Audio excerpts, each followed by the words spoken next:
We're going to adjust Mr. Johnson's back here. Johnny Johnson's back is kind of locked up on the SI joint. So you see the sacrum and the ilium. So the SI joint, sacroiliac joint right there. So I'm going to get in here, put my hand on the joint, going to rock that joint back and forth like that.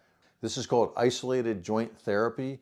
And what happens is you're putting more motion in the joint and taking pressure off the nerves.